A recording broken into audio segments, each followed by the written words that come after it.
m'appelle Vincent Roussely, donc vigneron dans le Loir-et-Cher, en Touraine. Et mon prénom déjà, pour expliquer un peu mon histoire, je trouve que mon prénom résume bien déjà, puisque Vincent, vous savez, c'est le saint patron des vignerons. Et à ma naissance, mon prénom de baptême, c'est celui-là qu'on a choisi. Et il faut savoir que du côté de mon papa, de mon grand-père paternel, on est dans le monde du vin déjà depuis 4 générations. Et du côté de ma maman, on était dans le maraîchage et un petit peu le vin aussi, puisqu'on a un fort historique, nous, dans le Loir-et-Cher, de la polyculture.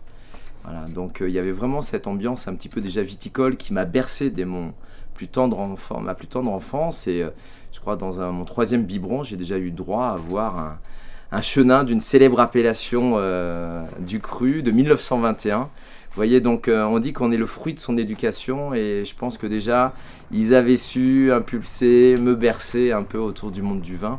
Donc ça, c'est le point de départ. Et puis après, j'ai vécu toute mon enfance dans ce petit village d'Angers où je suis aujourd'hui installé. Il y a 800 habitants, entre Montrichard, à côté du château de Chenonceau et de Saint-Aignan, où se trouve le zoo de Beauval. Donc vraiment sur cette petite vallée du Cher, aux portes de la Sologne et puis à la fin de la Touraine. Donc là, ce lieu, à vrai dire, c'est un lieu familial et qui correspond aussi à toute l'histoire de ma famille. C'est-à-dire que je suis un des derniers garçons de ma génération, des cousines, sœurs, et toutes un peu attirées plus par les tumultes de la ville. Et donc, moi, c'était un peu le dernier, entre guillemets, à pouvoir laisser ouvert l'histoire, le livre de la famille. Et puis, je ne voulais pas, du coup, voir ce domaine familial qui a été, pour une partie, cédé à la mort de mon grand-père en 1980, quand j'étais tout petit. Et puis, l'activité de mon papa et de ma tante qu'ils ont cédé en 1995. Donc, c'est-à-dire que toute cette histoire, entre guillemets, du vin, c'était vendu, c'était fini. Et quand j'ai eu l'occasion, en 2001, de reprendre les vignes de mon grand-père, j'ai dit, allez hop, j'y vais. Je prends cette opportunité-là de reprendre le vignoble familial, de ne pas le laisser partir, laisser fermer le livre de la famille, quoi.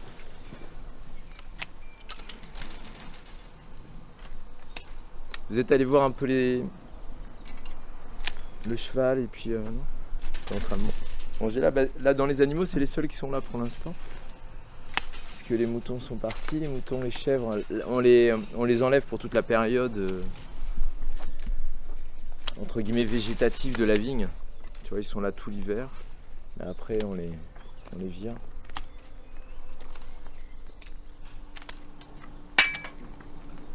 Et ils reviennent quand après? Novembre, tu vois, octobre-novembre, à partir du moment où les feuilles sont tombées. À la chute des feuilles, pour éviter, parce qu'eux mangeraient les feuilles de vigne, tu vois, ils feraient la taille, la vendange, ils feraient tout en une seule opération. Donc ils sont juste là pour entretenir à la fois qu'il n'y ait pas trop de couvert d'herbe, si tu veux, durant l'hiver, et puis ça fait une présence, il y a un peu d'amendement organique, ça fait du bien. Alan et Victorine sont plus cool quand ils ont les moutons. Alan, ça fait partie de sa thérapie pour le temporiser, tu vois, canaliser son énergie. Voilà. Donc, il leur parle.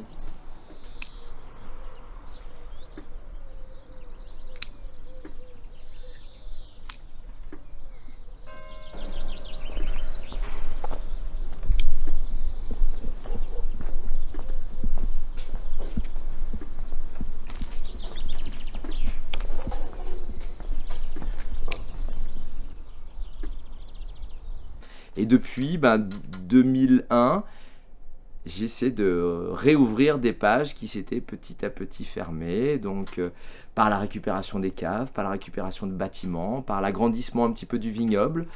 Et donc ça, c'est une histoire familiale, intime, sincère, où après avoir parcouru quelques endroits du monde, j'ai encore plein d'endroits du monde à découvrir, mais j'ai eu la chance de pouvoir en découvrir quelques-uns, puisque j'ai travaillé en Australie, j'ai travaillé en Afrique du Sud, Je suis allé en Californie, je suis allé en Angleterre quelques temps aussi. J'ai fait un peu le tour de France des vignobles, parce que j'ai travaillé dans le Muscadet, en Alsace, en Bourgogne, dans les Côtes-du-Rhône, en Corse, à Bordeaux, en Champagne. Et puis j'ai fait un petit parcours aussi au niveau formation, puisque j'ai reçu une formation de technicien supérieur à Bordeaux, en viticulture en œnologie, diplôme national d'œnologue en Champagne, et puis j'ai fait un master de commerce international spécialisé dans les vins et spiritueux en Bourgogne. Vous voyez, j'ai fait un peu les grandes régions viticoles, et donc riche de tout cela, où j'ai pris conscience aussi un peu de la diversité, de la richesse du monde du vin. C'est à partir de ce moment-là que j'ai eu l'occasion de racheter les vignes, racheter ces caves, les bâtiments, et de recréer une histoire nouvelle, puisqu'à vrai dire la famille était dans le vin, mais n'a jamais fait ce que je fais aujourd'hui, c'est-à-dire d'être à la fois producteur, transformateur, commerçant en vin.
Et puis au fond de moi, j'avais une volonté toujours d'aller plus loin, c'est-à-dire de recréer un univers rural où la biodiversité végétale se trouvait, c'est-à-dire à la fois des plantes, la biodiversité animale, des animaux, comme on avait sur toutes nos fermes aussi historiquement, le cheval, les ânes, les moutons, les chèvres, les poules, et tout le monde vivait un peu dans cet écosystème un peu, je ne vais pas dire heureux, mais en tout cas équilibré, où chacun se nourrit un petit peu aussi des autres et tout le monde y trouve sa place et il y a une fonction aussi dans le paysage aussi, bien s'intégrer dans son territoire, être acteur et ça c'est quelque chose qui m'a vraiment animé et qui tout de suite quand je suis parti complètement sous emprunt, enfin, c'est-à-dire grâce aux emprunts en tout cas d'une banque.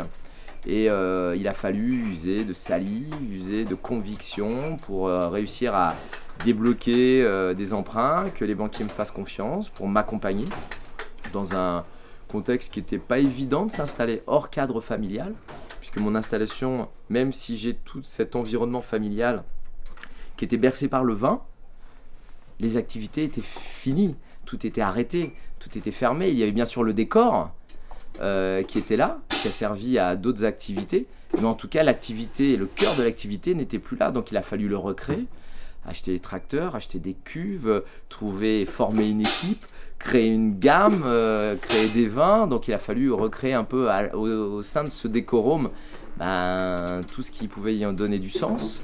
Donc ça a pris beaucoup de temps, beaucoup d'énergie, beaucoup de sacrifices, Parce que quand vous êtes agriculteur, vous êtes paysan, vous êtes tributaire de la nature, de la météo, de son bon vouloir, de ses caprices. Et puis, quand vous êtes aussi vigneron et que vous vendez votre vin, vous êtes tributaire des envies du consommateur, de ses attentes.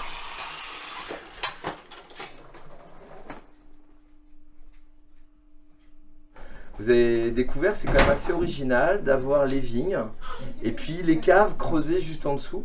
C'est un peu comme un toit végétalisé et c'est ce qu'on a voulu représenter ici. Vous voyez, des souches de vigne, l'entrée de la cave en dessous et puis le lien entre les deux, c'est l'empreinte digitale. Alors tous les blancs sont issus du Sauvignon blanc, donc qui est le cépage qu'on retrouve aussi beaucoup dans la Loire, notamment si vous connaissez les vins de Sancerre, Menetou-Salon, Reuilly, Quincy. Ils sont élaborés également avec du Sauvignon blanc.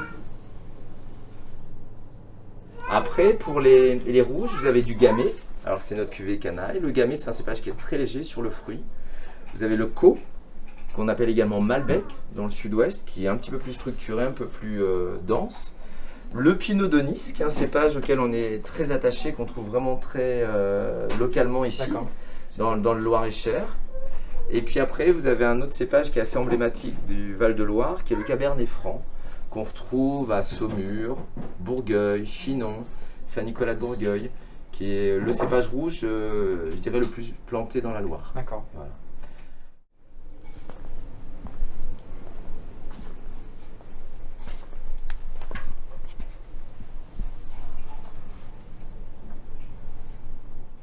Quand je me suis installé, il y a 20 ans, l'agriculture biologique, c'était loin d'être un modèle.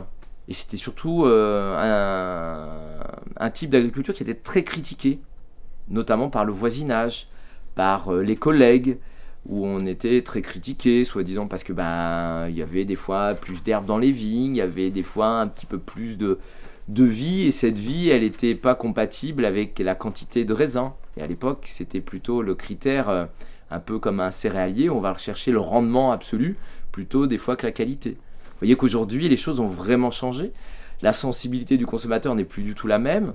Il aspire à avoir des vins de qualité, des vins qui ne soient pas non plus trop chers, des vins qui aient une identité, une histoire, mais aussi des vins où le vigneron s'est impliqué et n'a pas fait n'importe quoi en matière de traitement, qu'il s'est montré sensible à l'environnement, qu'il n'a pas fait n'importe quoi. Donc il faut vraiment un projet qui soit mûr, complet, et il faut remplir un peu tous les jalons. Donc moi, depuis toutes ces années, j'ai forgé un peu l'histoire du domaine. Et puis, depuis quelques temps, le curseur, il était bon pour pouvoir aller plus loin. Et aller plus loin, quand on est agriculteur en agriculture biologique, c'est la biodynamie. Vous savez, la biologie, bio, c'est la vie, logie, c'est la logique de la vie. Bon, ça, c'est la première étape. On va soigner avec des plantes, avec des produits qui sont naturels, qui ne sont pas des molécules chimiques de synthèse. Donc ça, c'est la partie agriculture biologique. La biodynamie, on va plus loin. La bio, toujours, c'est la culture de la vie. Dynamique, elle est active. On anticipe les choses. On n'attend pas d'être malade pour se soigner. On va essayer de comprendre dans quel environnement on vit. Tiens, pourquoi aujourd'hui, vous voyez, on a plein d'hirondelles autour de nous.